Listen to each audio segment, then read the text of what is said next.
오늘 우리가 교독한 말씀 중심으로 가이사의 것은 가이사에게라는 제목 가지고 함께 말씀의 은혜 나누겠습니다.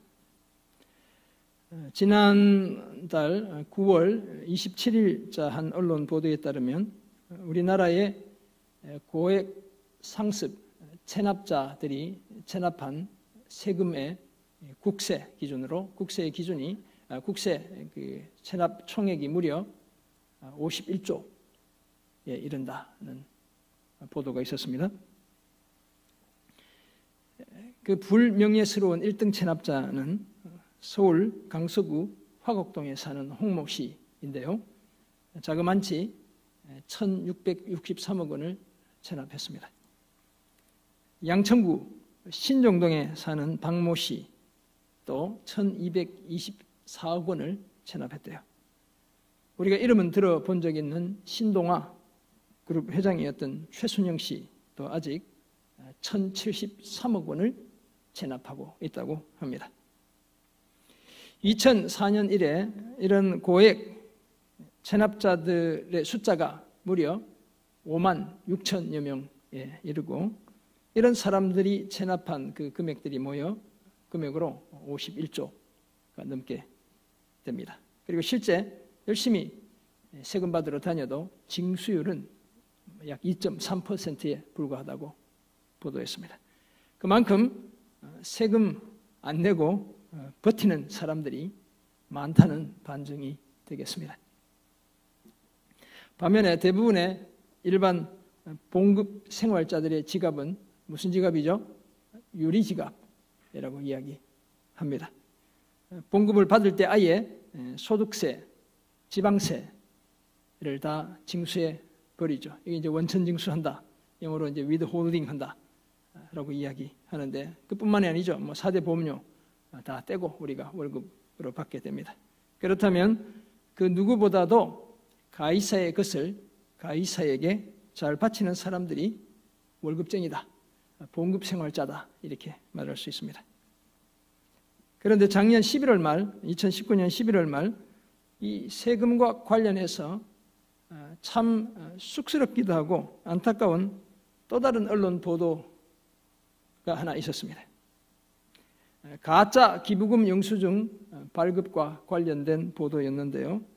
그 보도에 따르면 국세청에서 적발한 가짜 기부금 발급 단체가 총 65개였습니다. 근데 다 조사했으면 훨씬 더 많았을 것 같아요. 근데 이제 몇 개만 표적으로 해서 이렇게 조사해 보니까 그 중에 65개가 적발되었다는 겁니다. 그런데 그 적발된 65개 단체 중 94%에 해당하는 61개 단체가 어딘가 하면 교회, 성당, 절이었다는 거예요. 종교단체들이었던 것이죠. 세금 조금 아끼겠다고 자신의 양심과 함께 신앙을 같이 파는 그런 사람들이 적지 않았죠. 그걸 발급받아 가는 사람이나 발급해주는 단체나 양심과 신앙을 함께 팔고 있는 거예요. 종교나 신앙이 사람을 정직하고 진실하게 만들어야 하는데 그런 것이 아니라 오히려 우리를 탐욕에 찌든 추악한 괴물로 변질시키고 말았던 것이죠. 이처럼 불법적인 방법을 동원해서까지 세금을 덜 내려는 사람 또는 지금까지 덜 냈던 사람들은 오늘 본문 마가복음 12장 13절부터 17절에 나오는 예수님의 말씀을 들어야 합니다. 우리 예수님은 가이사의 것은 가이사에게, 하나님의 것은 하나님께 바치라고 말씀했습니다.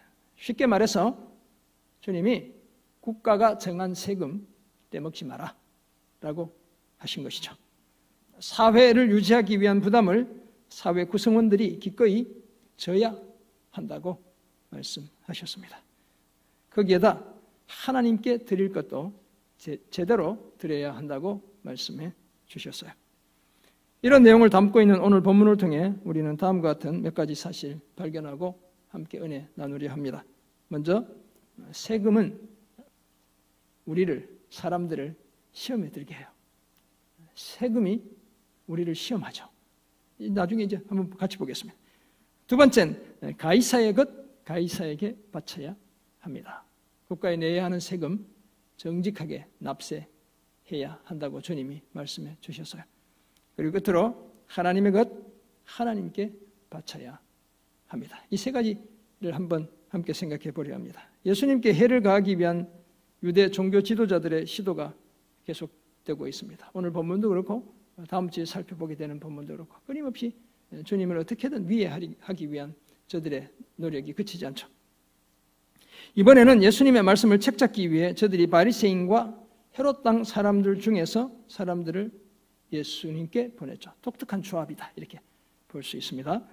사실 유대 민족주의자이자 율법의 신봉자들인 바리새인들과 에돔 혈통, 에돔 계통의 왕인 다윗 자손이 아니고 에돔 출신의 왕인 헤롯 왕을 지지하는 이 헤롯 당원들과는 원래는 물과 기름의 관계예요. 함께 어울릴 수 없는 그런 관계죠. 이 바리새인들은 메시아의 도래를 기다리며 유대인의 나라가 회복되기를 바라던 바로 그런 자들이었습니다. 반면에 헤롯 땅은 헤롯 왕조를 지지하며 로마에 기대어 자신들이 확보한 지위를 유지하려던 그런 자들이었죠.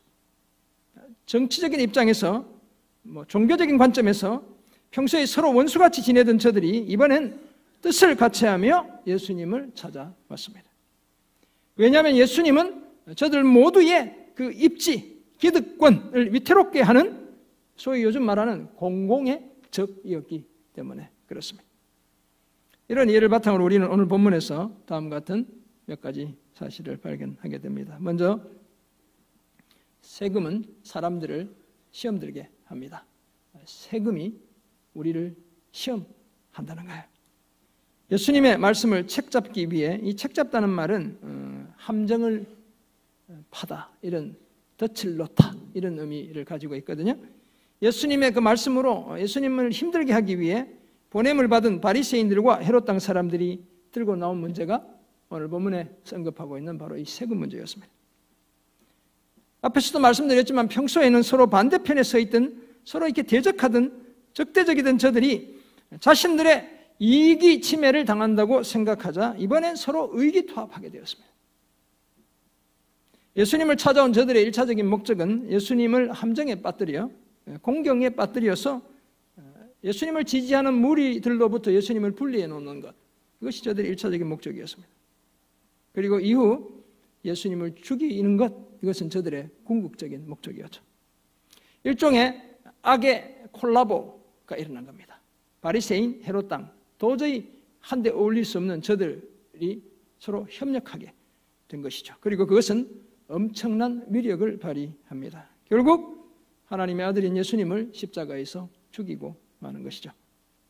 저들이 와서는 예수님을 선생님이라 부릅니다. 이 선생님은 랍비라는 말은 아니고 teacher, 잘 가르치는 분 이렇게 이해할 수 있거든요. 선생님이라 부르며 거짓으로 예수님을 한껏 지켜 세웠습니다. 이렇게 말하고 있죠. 14절 중간에 보면 와서 이르되 선생님이여 우리가 아노니 당신은 참되시고 아무도 꺼리는 일이 없으시니 이는 사람을 외모로 보지 않고 오직 진리로서 하나님의 도를 가르치심이니이다. 이렇게 이야기해요. 당신은 참 진실한 사람이고 사람들 눈치 보는 분도 전혀 아니고 이 사람이 이렇게 하면 이렇게, 저 사람이 저렇게 하면 저렇게 이렇게 하는 분이 전혀 아니라는 거예요. 절대로 사람을 외모로 판단하는 법도 없고 오직 진리로서 하나님의 도, 하나님의 길만 가르치는 분입니다. 라며 입이 마르도록 우리 주님을 칭찬했죠. 하지만 이 모든 칭찬은 사실 덫의 미끼와도 같은 것이었습니다. 저들은 주제넘게도 자신들의 거짓된 칭찬 속에 예수님의 모습이 이러저러해야 한다며 그 모습을 제멋대로 규정하려 했습니다. 예수님이 운신할 여지를 전혀 주지 않으려 했습니다. 그리고는 그 당시 유대인들이 아주 민감하게 여기던 세금 문제를 들고 나왔죠. 아마도 저들은 예수님이 이번엔 도저히 피할 수 없는 확실한 덫을 놓았다고 생각했을 겁니다.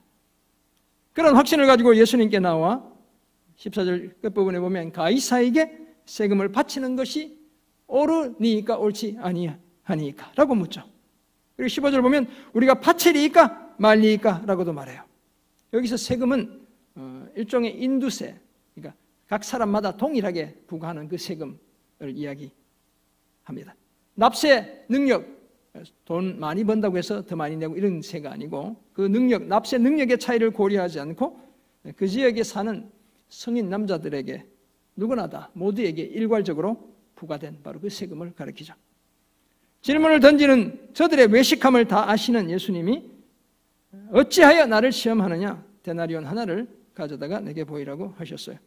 저들이 가져오자 예수님이 이 형상과 이 글이 누구의 것이냐고 물으셨고 저들이 뭐라고 대답합니까? 가이사의 것입니다 라고 대답하게 됩니다. 그러자 예수님이 가이사의 것은 가이사에게, 오늘 본문에 대한 설교의 제목이죠. 가이사의 것은 가이사에게, 하나님의 것은 하나님께 바치라고 말씀했습니다. 그런 대답을 들은 저들이 예수님에 대해 매우 놀라게 되었죠. 예수님이 자신들이 파놓은 그 덫을 지혜롭게 피하신 것은 물론이고 또 다른 삶의 도전까지 주셨기 때문이죠. 세금 바치는 것, 거기에 매여 있지 말고 하나님께 제대로 바치는 삶을 살아라 라고 말씀했기 때문이에요. 사랑하는 성도 여러분, 예나 지금이나 세금은 사람들을 시험 들게 만듭니다. 우리를 시험하죠. 오늘 이 본문도 사람들을 시험하게 했고 예수님을 시험하고 있어요. 이 세금 문제를 가지고 바리새인과 헤롯 당 사람들은 로마 정부의 세금 정책에 대해 반감을 가지고 있던 군중들을 이용하죠. 그래서 예수님을 아주 큰 시험에 빠뜨리려 했습니다. 식민 지배 상태에 놓여있던 그 당시 세금은 종교 사회적으로 아주 민감한 문제였습니다. 그래서 유대인들은 로마 정부의 대리인이 되어 백성들로부터 세금을 수탈하는, 포탈하는, 거둬들이는 세리들을 아주 상종 못할 죄인으로 취급했던 겁니다. 그래서 예수님이 늘 세리들과 밥 먹으면 유대인들이 욕했던 이유가 바로 개처럼 여기기 때문에 그렇게 욕을 했던 것이죠. 그런 환경 속에서 예수님이 만약 세금을 내지 말라고 말했다면 예수님은 저들에 의해 로마 정부의 반역자로 고발당했을 겁니다. 단순히 세금을 내라고만 말씀하셨다면 예수님은 민족의 배신자, 매국노로 여겨졌을 겁니다. 그러니 예수님이 저들이 파놓은 함정을 피할 수 없을 것만 같았죠. 하지만 예수님은 그 위기를 하늘의 지혜로 극복하셨습니다. 로마의 황제가 그려진 데나리온을 사용해 마땅히 내야 할 세금은 내고 또 마땅히 하나님께 바쳐야 할 것도 제대로 바쳐야 한다고 말씀하셨습니다. 예수님은 이것 아니면 저것이 아니라 두 가지를 다 선택해야 한다고 말씀하신 거예요. 영어로 하면 either or, A 또는 B 중에 하나를 선택하는 것이 아니라 both, A와 B 두 가지를 다 선택하라고 얘기하셨죠. 세상 나라와 하나님 나라에 대한 책임을 둘 다 제대로 감당하라고 말씀하셨습니다. 대적들이 예수님을 찾아온 저 악한 무리들이 더 이상 아무 소리 못하게 하셨죠. 그 누구도 뿐만 아니라 그 누구도 시험 들게 하는 이 세금 문제 때문에 시험에 들지 않게 해 주셨어요. 이 사실을 기억하고 세금 때문에 시험에 들지 말고 다른 사람 시험에 빠지게도 하지 않는 그런 저와 여러분 모두가 되시길 주님의 이름으로 축원합니다. 아멘. 오늘 본문에서 발견하는 두 번째 사실로 가이사의 것, 가이사에게 바쳐야 합니다. 사실 우리 중에 세금을 더 많이 내고 싶은 사람은 별로 없죠. 그래서 나는 이렇게 집에 돈 있어봐야 쓸 일도 없고 국가에 세금이나 더 내고 싶어. 이런 분 손 들어보세요. 없죠. 없을 것 같아요. 잘. 웃고만 계시는데 근데 그럴 것 같아요. 그죠? 물론 사회적 책임감이 크신 분들 중에 들어 돈을 많이 벌어서 국가에 더 많은 세금, 교회에 더 많은 헌금 하고 싶어하는 분들은 들어 있겠죠. 그런 분이 있을 것 같아요. 그냥 통장에 잔뜩 쌓아놓지만 않고 사회로 이렇게 그런 규감이 되는 분들이 사실 있잖아요. 하지만 봉급이나 수입이 지금 그대로인데 당장 세금을 더 내자고 하면 우리 중에 아마 100명 중 99명은 다 반대할 것 같아요. 오늘 내 월급은 요만큼 그대로인데, 쥐꼬리만한 월급이 요만큼인데 정부가 지금까지 100원 세금 내는데 150원 내자 그러면 좋아할 사람 있어요, 없어요? 아마 대부분 너무너무 싫어하죠. 최근 부동산 관련 강화된 세금 정책으로 인해 온 나라가 아우성입니다. 저는 뭐 집도 없고 소위 말하는 절도 없고 이렇게 해서 뭐 걱정할 일이 없는데, 지금 좋은 집 가진, 땅 가진 이런 분들은 지금 난리야, 난리. 네. 주택 매입 시에 많게는 무려 취득세를 12%를 부담해야 돼요. 그러니까 예를 들면 1,000만 원에 땅 한 평을 사면 취득세만, 등록세 이런 거 빼고 취득세만 120만 원을 내야 되는 거예요. 종합부동산세, 종부세라고 하잖아요. 이것도 좋은 집 가지고 있으면 최고 6%.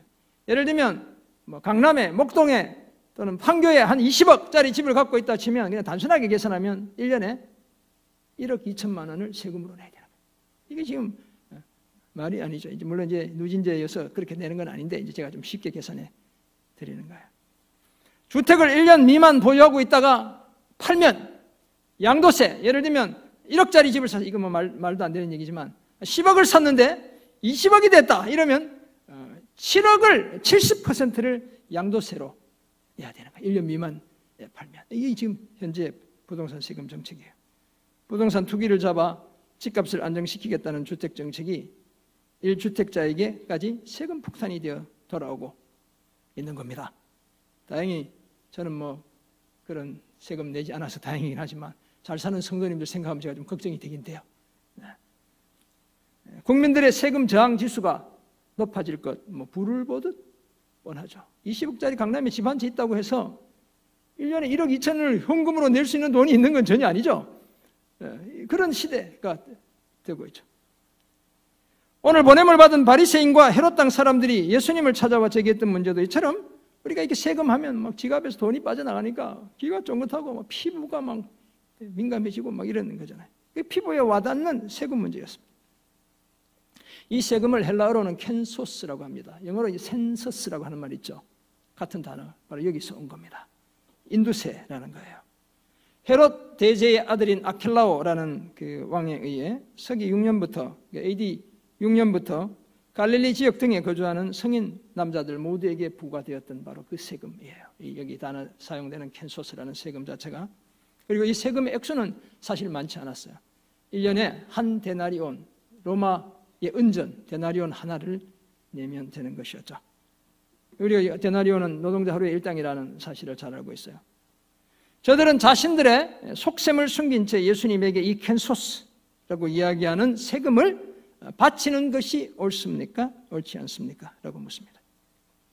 참되고 아무도 꺼리는 일이 없고 그 누가 뭐라 해도 오직 자신의 그 확실한 길만 달려가시는 분이시고, 사람을 외모로 보지 않고 오직 진리로서 하나님의 길을 가르치는 당신, 잘난 당신이 이 세금 문제와 관련해 어디 한번 속 시원하게 대답해 주시오. 이렇게 묻는 거예요, 이 사람들이.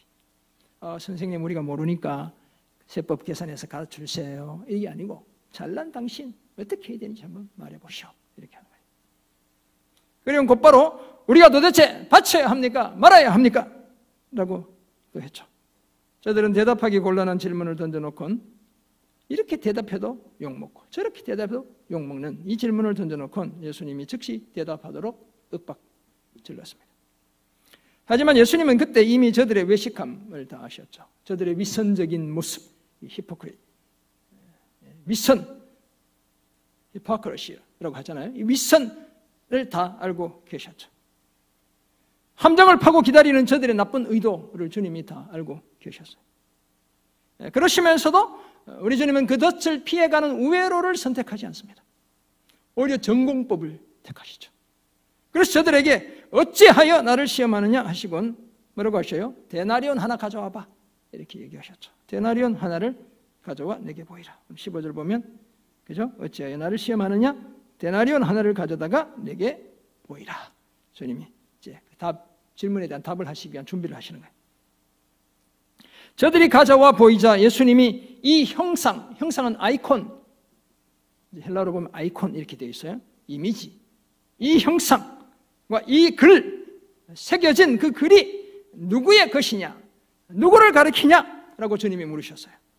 그래서 저희들이 당연히 그 은전을 직접 가져왔기 때문에 거기에 보면 이제 그림에 나옵니다. 나중에 가이사의 것입니다. 이렇게 대답하게 되죠. 그 대답을 들으신 예수님께서 가이사의 것은 가이사에게, 하나님의 것은 하나님께 바치라고 말씀하셨어요. 뭐 가이사가 로마의 황제를 지칭한다는 건 우리가 잘 알죠. 바로 파라오, 이집트의 왕을 지칭하죠. 우리 조선시대는 폐하, 전하 이러면 이제 임금을 지칭하잖아요.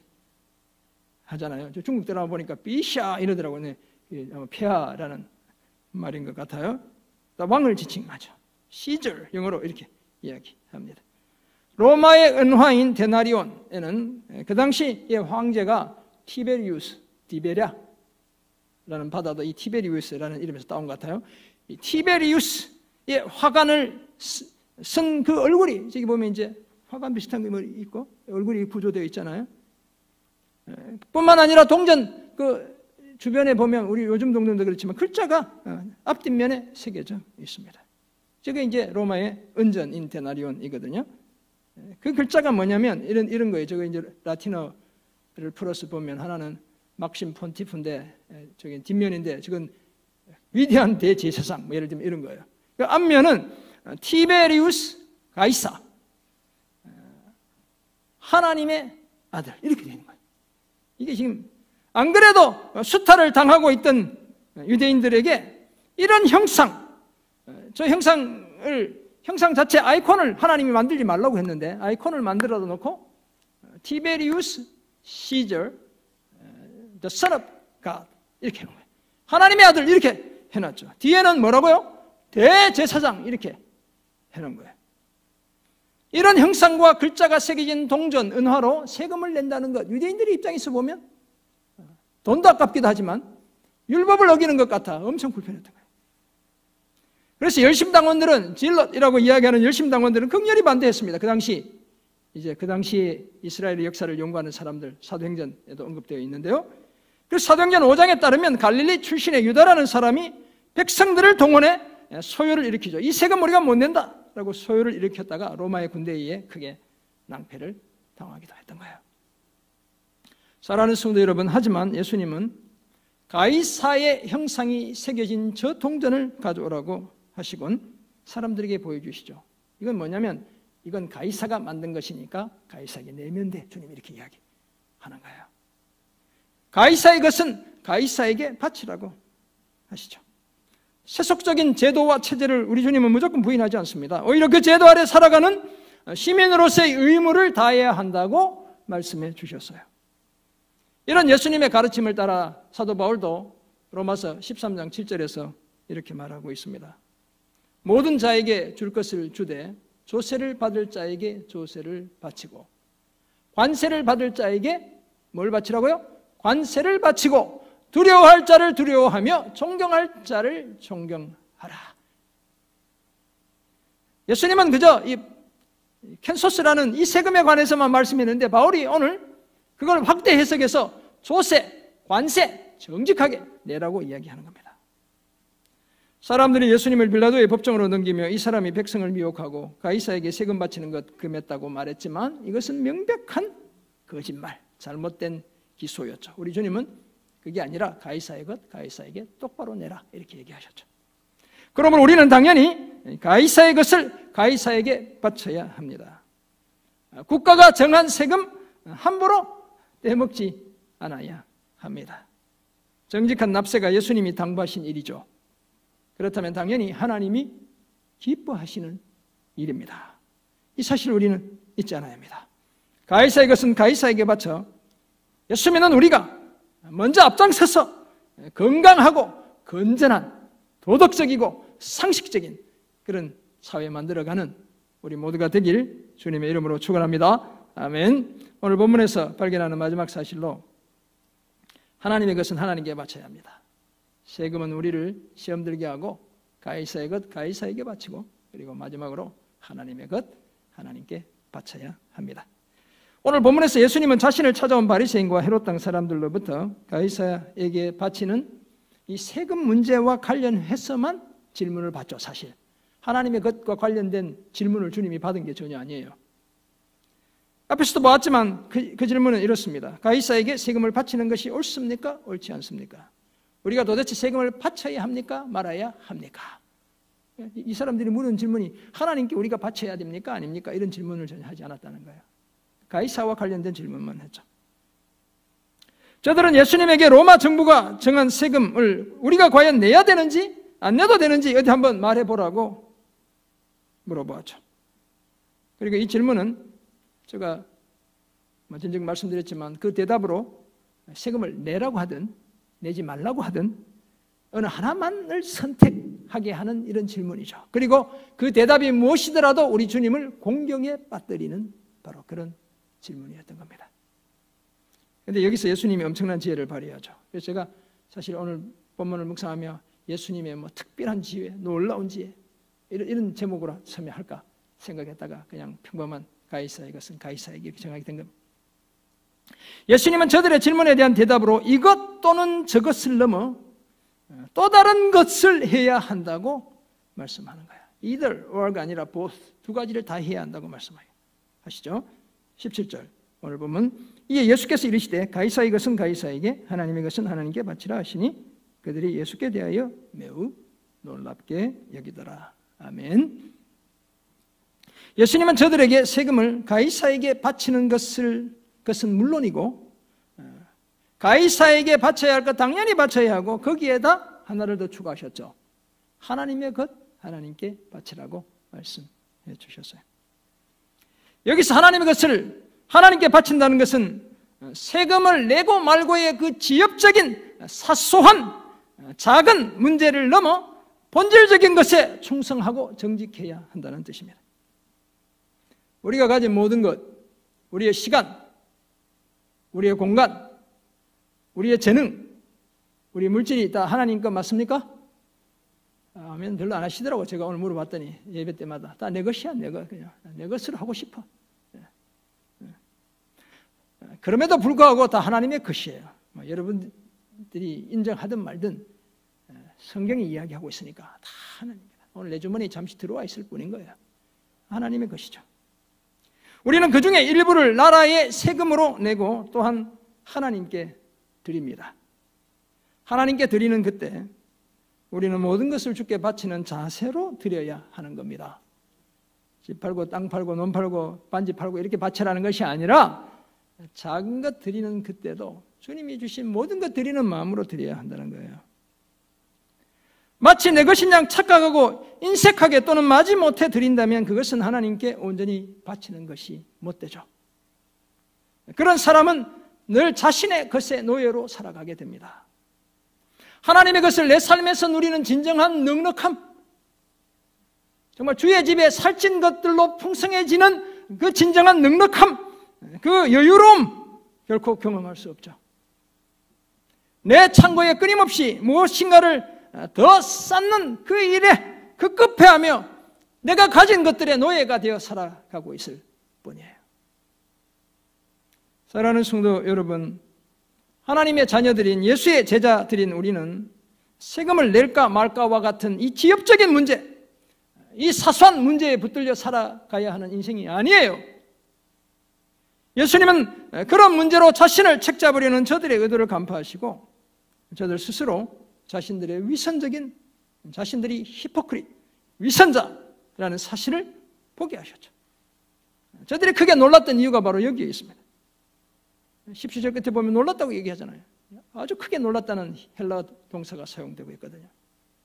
예수님이 저들이 파놓은 덫을 여유롭게 피하셨을 뿐 아니라 거짓과 윗선으로 점철된 거룩한 척하고 와서 주님께 질문 던지는 저들, 그 거짓과 윗선으로 점철된 저들 자신의 모습을 스스로 보게 하셨던 것이죠.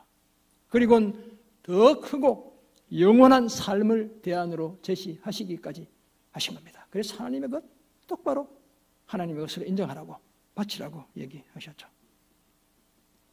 그것이 바로 성실한 납세의 의무를 수행하는 것을 넘어 하나님의 것을 하나님께 바쳐드리는 것이죠.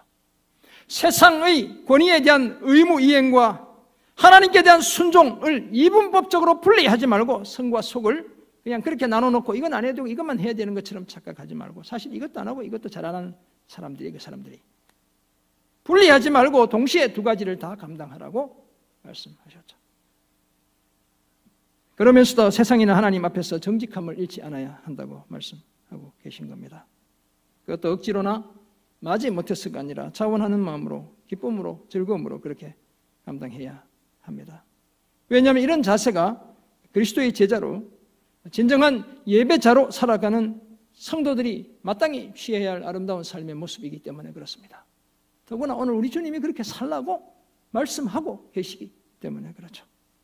이제 가이사의 것을 가이사에게 바칠 뿐 아니라 하나님의 것 하나님께 온전히 바치며 살아가는 우리 모두가 되길 주님의 이름으로 축원합니다. 아멘. 그렇다면 세 가지를 생각해 보았습니다. 세 가지가 사실 엮어보면 한 가지예요. 세금이 우리를 시험 들게 하지만 가이사의 것 가이사에게 바치고 하나님의 것 하나님께 바쳐야 한다는 이 사실을 알게 된 우리는 이제 어떻게 살아야 되겠습니까? 첫째는 나쁜 꾀는 내지 않아야 합니다. 오늘 보냄을 받은 바리새인과 헤롯 당 사람들은 소위 위선자들, 주님도 저들의 외식함을 아셨다. 위선자들이라는 거죠. 뿐만 아니라 이 위선자들에다 저들은 협작꾼이에요. 겁주고 막 이렇게 해가지고 뭔가 자신의 이익을 챙기려고 하는 이런 못된 사람들, 아주 나쁜 꾀를 내는 사람들이죠. 어떻게든 예수님을 덫에 걸려들게 할 요량으로 예수님을 찾아왔습니다. 그리고 저들이 그냥 주님 만나자마자 그냥 얼핏 생각나서 질문을 던진 게 아니라 아예 사전에 잘 준비된 어떻게 하면 주님을 이렇게 올가면서 함정에 빠뜨릴 수 있을까 고민하고 준비한 질문을 던지는 거예요. 가이사에게 세금을 바치는 것 옳은 일인지 나쁜 일인지, 그렇다면 세금을 바쳐야 할지 말아야 할지 말해달라고 했죠. 예수님이 지혜롭게 이 위기를 극복하셨기에 망정이지 하마터면 하나님이 작정한 시간 이전에 로마 군인들에 의해 죽임을 당하거나 이스라엘 무리들에 의해 해를 당할 뻔하신 거예요. 그러므로 이런 사실을 아는 우리는 인생을 살아가며 나의 이기적인 목적을 성취하기 위해 누군가를 함정에 빠져들게 하지 않아야 합니다. 내 목적 달성하기 위해 누군가에게 가해가 되지 않게 해야 하는 거예요. 그런 나쁜 꾀 내지 않아야 합니다. 내 주변 사람이 앞으로도 뒤로도 물러날 수 없게 만드는 진퇴, 양난의 어려움 겪게 만들지 않아야 합니다. 덫을 놓아 누군가를 곤란한 지경에 빠지게 하려 한다면 그 악한 시도는 당장 그쳐야 합니다. 설령 억울하더라도 심판은 하나님께 맡겨드리는 믿음의 결단이 우리에게 필요합니다. 누군가를 덫에 걸려들게 하는 나쁜 꾀 내지 않고 오히려 늘 내 주변 사람들을 세워주며 살아가는 그런 저와 여러분 모두가 되시길 주님의 이름으로 부탁합니다. 아멘. 두 번째 적용점, 우리는 모두 정직한 납세자가 되어야 합니다. 예수님과 관련된 세금과 관련된 또 다른 사건이죠. 한 번은 가버나움에서 성전세로 반세계를 받는 자들이 베드로에게 와서는, 유대인 이제 성인 남자들은 다 반세계일씩 이렇게 성전세를 해마다 내야 되는 거거든요. 너희 선생님 예수라는 그분은 왜 반세계를 내지 않냐? 라고 따져 물었죠. 그러니까 베드로가 우리 선생님 예수님도 다 내신다라고 대답하고는 집에 들어갔는데 예수님이 베드로가 당한 그 질문 대답을 다 알고 계신 거예요. 세상 임금들이 누구에게 관세와 국세를 받느냐, 아들에게냐 타인에게냐 이렇게 물으셨죠. 베드로가 당연히 타인에게입니다 이렇게 얘기합니다. 그 당시에 왕의 아들이 나라에 세금을 내지 않죠. 바로 그런, 요즘은 대통령의 아들이 세금 안 내면 범법자죠. 다 세금 내야 되지만 그때만 해도 이제 왕의 아들은 왕에게 세금을 내야 아들이 아버지에게 세금을 내진 않죠. 당연히 베드로가 타인에게 받는다 이렇게 얘기했죠. 그러자 예수님이 그러면 아들들은 세를 면하리라. 이제 보편적인 인식을 이야기하는 겁니다. 그런데 마태복음 17장 27절에 보면 주님이 이렇게 얘기합니다. 그렇지만 저들이 실족하지 않도록 네가 바다에 가서 낚시를 하면 그 고기 한 마리 올릴 텐데 거기 보면 한 세겔이 있다. 네 목 내 목 같이 내라. 주님이 이렇게 얘기하셨어요. 성전의 주인이신 하나님, 그 하나님의 아들, 여전히 동일한 성전의 주인이신 그 예수님이 성전세를 내야 할 이유가 전혀 없죠. 주인이 세금을 내야 할 이유가 전혀 없는 겁니다. 하지만 납세의 모범을 보여주셨습니다. 그러므로 예수 믿는 우리는 이 땅의 시민으로서의 기본적인 의무 성실하게 감당해야 합니다. 그 중에 하나가 납세의 의무입니다. 군대 가는 의무는 남자들만 감당하는 거지만 몸이 건강하면 다 갔다 와야 되죠. 몸이 불편하면 국가가 정해주는 대로 면제를 받거나 이렇게 상근역 이런 거 하면 되고, 저도 이렇게 날렵했지만 군대 갈 때 몸무게 54kg였는데도 열심히 저는 군대 가서 27개월 복무하고 나왔는데, 저희 아들은 미국에서 미군을 가가지고 제 속을 한참 속였죠. 아무튼 우리 남자들은 국가가 정한 의무, 이 국방의 의무 다 해야 되고, 남녀노소를 불문하고 우리가 감당해야 되는 국가적 의무가 바로 소득이 있는 사람은 납세, 세금을 내는 의무를 가지고 있죠. 예수 믿는 우리는 이 의무를 예수 믿지 않는 사람들보다 훨씬 더 정직하게 지켜야 합니다. 물론 세금 내는 것 마치 공돈이 나가는 것 같아 아깝긴 하죠. 아깝죠. 연말정산 다 했는데 봄이 됐는데 잘못됐다고 세금 더 내라고 하면 막 그냥 덜 낸 건 생각도 안 나고 국가가 더 뺏어가는 것 같아서 엄청 아깝죠. 아깝긴 해요. 하지만 내가 가진 모든 것 다 하나님의 것이라고 생각하면 크게 아까워할 이유도 없습니다. 내가 낸 세금으로 나라에서 여러 좋은 일에 사용한다는 생각에 오히려 기쁘게 감당할 수도 있죠. 정직한 납세자로 살며 떳떳하게 복음 전하는 그런 저와 여러분 모두가 되시기를 주님의 이름으로 부탁드립니다. 아멘. 내 주변에 보니까 예수 믿는 사람은 정말 세금 잘 내더라. 똑바로 정직하게 살더라. 그래야 우리가 예수 한번 믿어보자고 하면, 교회 한번 가자고 하면 교회 올 거 아니에요. 똑같이 살면서 예수 믿으라 그러면 말쟁이라고 오히려 더 욕먹고 복음 방해하고 그렇게 살 수밖에 없죠. 기부, 도네이션이라고 하잖아요. 이 기부는 열심히 하다 보면 이름이 납니다. 그래서 제가 연예인들 중에 유명한 어떤 연예인인지 잘 모르겠는데 션이라는 남자분이 이렇게 여러 번 기부했다는 얘기를 제가 들었던 적이 있는데, 예를 들면 유재석이 무슨 일이 있어서 기부했다 이러면 이름이 툭툭툭 이렇게 뉴스로 뜨죠. 그죠? 근데 세금은 아무리 잘 낸다고 해도 전혀 이름이 나지 않습니다. 지금까지 직장 생활 하시면서 수십 년 세금 내는데 이름 난 적이 있습니까? 없죠. 그 사람들이 기부한 것보다 훨씬 더 세금 많이 냈을 가능성이 있죠. 그래도 이름이 나지 않아요. 예를 들어 사회복지공동모금회에 한 번에 1억 또는 5년에 1억을 기부하기로 약정하면 타이틀을 주죠. 아너 소사이어티 멤버입니다. 영예로운 사람들이 모인 그 그룹에 당신은 멤버입니다. 이렇게 타이틀을 준다는 거예요. 하지만 세금은 남들 모르게 수백억 원을 내도 사실 이름이 나지 않습니다. 예를 들면 대기업의 이제 CEO들 중에 많이 받는 분들 수십억, 100억을 받는다 치면 최고 세율이 42%가 돼요. 5억 이상 되는 거는 42% 세금을 내야 되는 거예요. 그러면 거의 42억을 세금을 내도 아무 이름이 나지 않죠. 왜냐하면 사회가 너무나 당연하게 생각하기 때문입니다. 소득이 있는 곳에 당연히 세금도 뒤따라야 한다고 생각하죠. 하지만 예수 믿는 우리는, 성도들인 우리는 거액을 기부하는 사람들을 존경할 뿐 아니라 이름 없는 성실한 납세자들에게도 박수를 보내야 하는 거예요. 그런 분들에게. 우리가 다 국가재난기금 받았죠? 안 받으셨습니까? 정부가 기부하라 그래가지고 좋은 일에 쓰게 다 신청 안 한 분들 계세요? 별로 많지 않을 것 같아요. 교회에 이제 모아가지고 우리가 좋은 일을 해보자 하니까 딱 13분이 얼마 이렇게 하셨거든요. 국가 재난기금 받고 우리가 좀 삶이 어려운 우리 성도님들 기초생활수급 대상자 돼서 생활보조금을 받죠.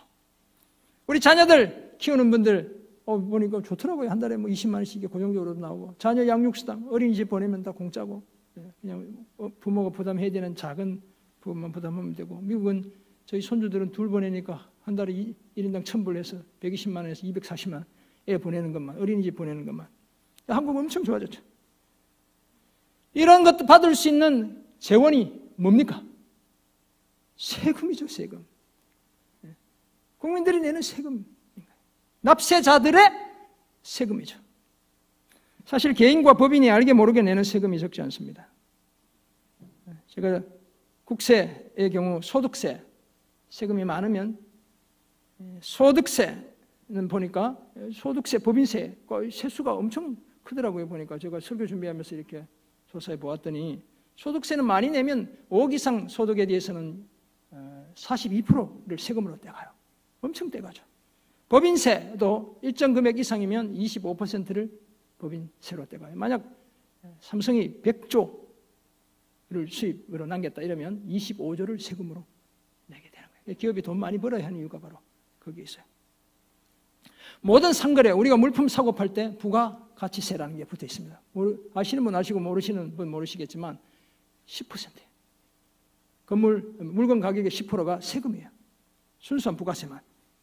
유류세 엄청 많이 붙어 있죠. 우리 미국은 한국보다 기름값이 절반도 안 돼요.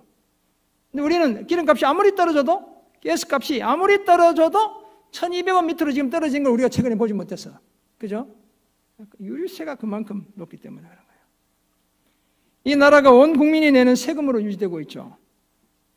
그래서 정직한 납세자가 칭찬받아야 하는 겁니다. 박수를 받아야 되는 거예요. 정직하게 내는 그분들이. 그리고 예수 믿는 우리는 다 정직한 납세자가 되어야 합니다. 하나님의 돈으로 내 주머니만 불룩하게 만들고 내 지갑만 두둑하게 만들려 하지 않아야 합니다. 복음은 말이 아니라 복음의 정신을 실천하는 삶이 뒷받침될 때 비로소 제대로 전해질 수 있습니다. 우리 교회 헌금도 마찬가지죠. 사실 우리 중에 지금까지 살아오면서 성실하게 주님 앞에 헌금하신 분들 모르긴 해도 몇 억씩 다 하셨을 거예요. 제가 가만히 생각해 보니까 그렇더라고요. 만약 아너 소사이어티 타이틀 하나씩 준다면 한 10개씩 이렇게 받아야 될 것 같아요. 우리는. 네. 자신이 가진 인적, 물적, 영적 자산을 다 하나님의 것으로 인정하며 정직하게 하나님께 드리며 살아온 분들이 적지 않아요. 하나님의 은혜에 반응하는 이런 선한 청지기들 덕분에 오늘 교회가 이 땅 위에 이 코로나의 위기 속에서도 이렇게 서 있을 수 있게 된 겁니다. 사랑하는 성도 여러분, 세금은 사람들을 시험에 들게 합니다. 우리를 시험하죠. 그리고 그런 정황을 교묘하게 이용하는 사람들도 있습니다. 사단이 사실 우리를 그렇게 이용하기도 해요.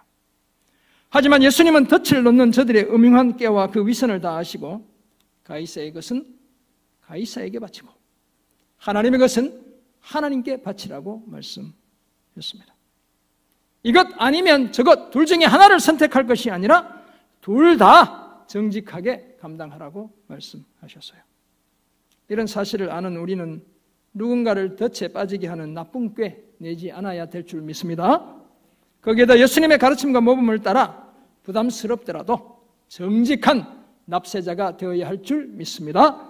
세상과 하나님 나라를 더 밝고 더 건강하고 더 건전하게 세우는 이 일에 예수 믿는 우리가 앞장서야 할 줄 믿습니다. 이런 복된 삶을 힘써 민족과 가슴에 피 묻은 그리스도의 그 복음 더 선명하고 더 진실하게 증거하며 살아가는 저와 여러분 모두가 되시길 주님의 이름으로 축원합니다. 아멘. 기도하겠습니다. 하나님 아버지 주신 귀한 말씀 기억합니다. 가이사의 것 가이사에게 바치고 하나님의 것 하나님께 바치라는 주님의 음성 분명히 듣게 도와주시고 하나님 우리 모두 말씀대로 살아 하나님 이 땅 더 밝고 건강하게 만드는 일에 앞장서는 믿음의 귀한 자녀들 되게 도와주시고 마침내 우리를 통해 선포되는 그 복음의 메시지 저들 가슴에 온전히 증거되는 은혜의 역사 우리를 통해 이루어 주옵소서. 감사드리며 예수님의 이름으로 기도드립니다. 아멘.